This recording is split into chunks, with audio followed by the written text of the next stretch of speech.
You guys did that record on Roc La Familia, Get Your Mind Right. And you know what's crazy? I didn't even know he was going to be on that joint.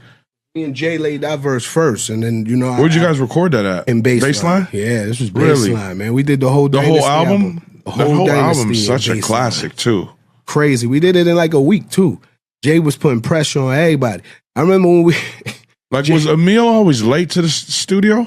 Sometimes, Emil caught the bad end of the stick, man. Like I would love to let her come up here and tell her story. But she's one of those girls I look at that was, love, man. Love will cost you a lot in this game. She was standing inside a $1 billion machine and still walked away with nothing. At the height of Jay-Z's empire, when the money was flowing and the platform was global, one artist stood right next to greatness and still walked away empty-handed.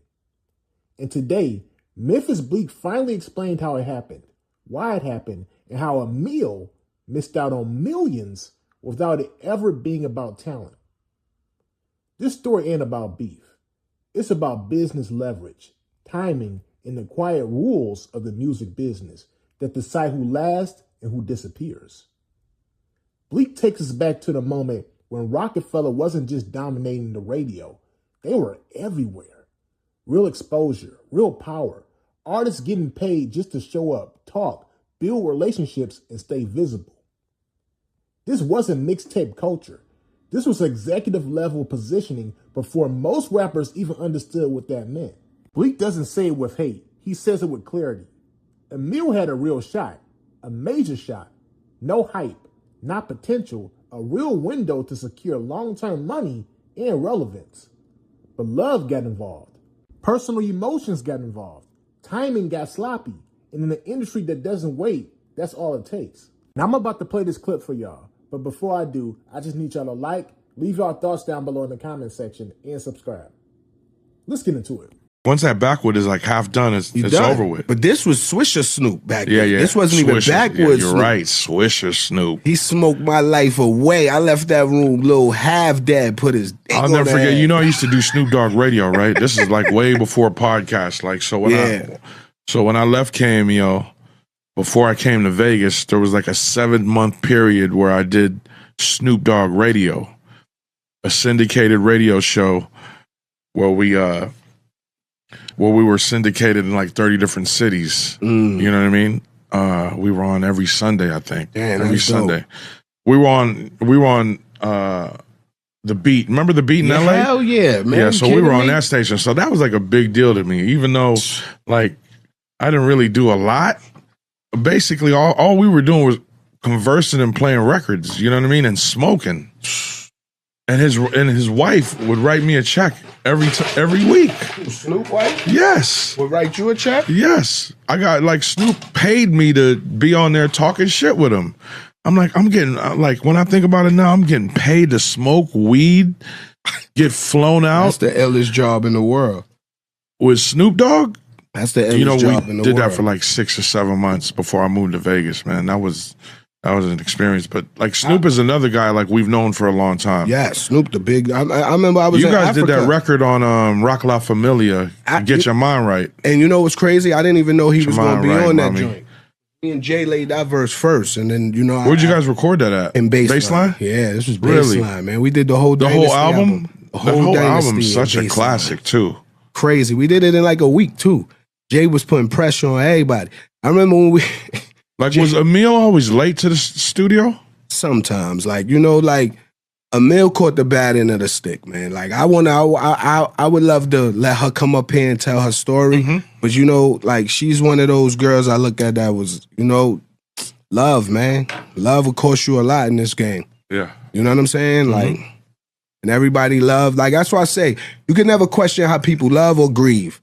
Everybody deal with that in their own manner, in their own way. You got to just respect it. You know what I'm saying? But she had a major shot, bro. Yo, but I remember I was in Africa, right? We had a show and Snoop came in the room, you know what I mean? He was hollering at Hov. In Africa? In Africa. All the way in Africa. And Snoop pull up, right? So, he come in the dressing room, he holler at Hov.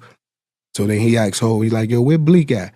So Hov must have told him, Bleek got his own dressing room. But before he came over there, Hov came in the dressing room, he came to me.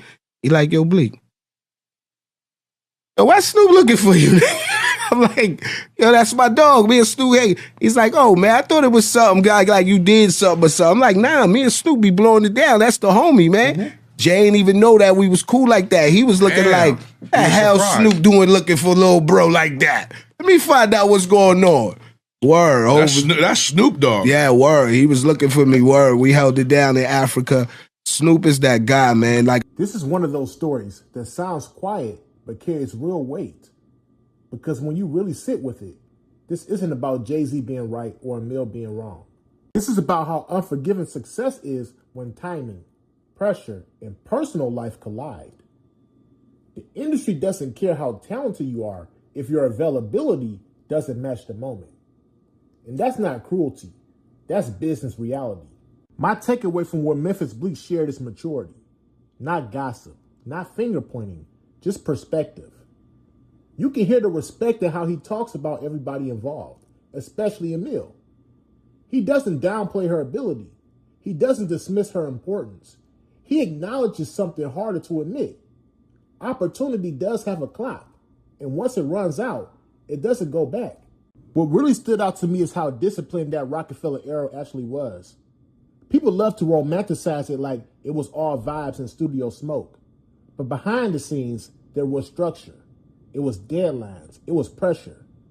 Jay-Z wasn't moving emotionally. He was moving operationally. And that mindset is why his career extended far beyond just music. And this is where the lesson gets bigger than hip-hop. A lot of people miss out on life-changing money, not because they lack talent, but because they can't move when it's time. Relationships matter. Love matters. But timing still decides outcomes. That's not judgment. That's just how high-level systems work.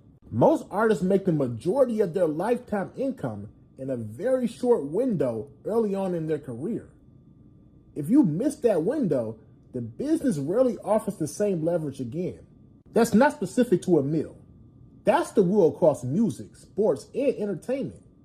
And that's why this story feels heavy without it being negative. Because you can respect Jay-Z's focus and still have empathy for Emil's situation. Both things can be true. You can admire discipline and still understand human cost. This isn't a cautionary tale meant to scare anybody. It's just a reminder to align your personal world with your professional window. Not perfectly, just intentionally. And that's why this conversation right here matters. So let me ask you all this.